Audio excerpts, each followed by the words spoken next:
بالله من الشيطان الرجيم. بسم الله الرحمن الرحيم.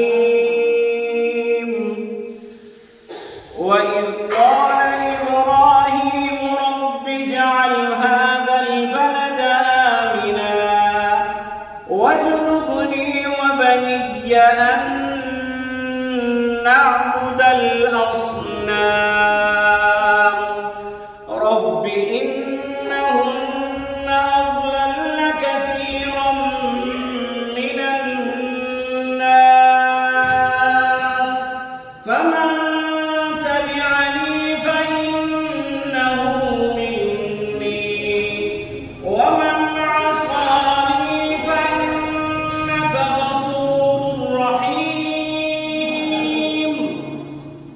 ربنا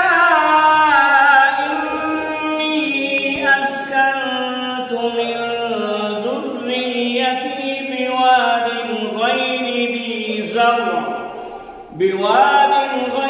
ذي زرع عند بيتك المحرم